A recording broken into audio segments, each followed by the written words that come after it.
100 கொலை செய்த மனிதனை பற்றி உங்களுக்கு தெரியும். 99 கொலை செய்த அந்த மனிதன் ஒரு துறவியிடத்திலே சென்று கேட்டான். துறவி சொன்னார், நீ இவ்வளவு கொலை செய்திருக்கிற, அல்லாஹ் உன்னை மன்னிப்பாடா? கோபத்தில் அவரையும் கொலை செய்து 100 ஆக்குகிறான். 100 கொலை செய்ததற்கு பிறகு மீண்டும் மனம் தேடுகிறது ரப்பை நோக்கி செல்ல வேண்டும் என்று. ஒரு அறிஞரை பார்க்கிறார். அறிஞர் சொன்னார், ஒரு ஊருக்கு செல், நல்லவர்கள் வாழக்கூடிய ஊர் அது, அந்த ஊரை நீ சென்றடைந்து அவர்களோடு வாழ், அல்லாஹ் உன்னை மன்னிப்பான். அவன் செல்லுகிறான். செல்லக்கூடிய வழியில் மரணம் வருகிறது. நல்லவர்களுடைய உயிரை கைப்பற்றக்கூடிய மலக்குகள் வருகிறார்கள், பாவிகளுடைய உயிரை கைப்பற்றக்கூடிய மலக்குகள் வருகிறார்கள். இருவரும் போட்டி நடக்கிறது, இந்த உயிர் யாருக்குரியது என்று.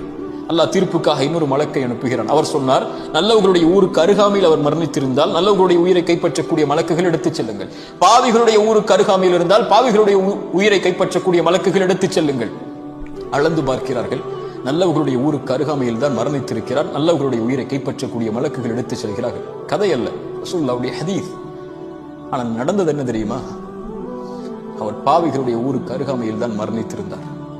மாற்றியது யார் தெரியுமா? யார் மாற்ற முடியும்?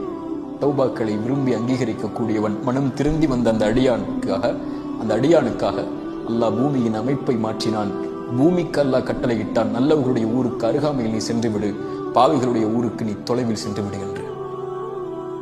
100 கொலை செய்து மனம் திருந்தி வந்த அடியானை அல்லாஹ் மன்னிக்கும் போது நம்மை மன்னிக்க மாட்டானா?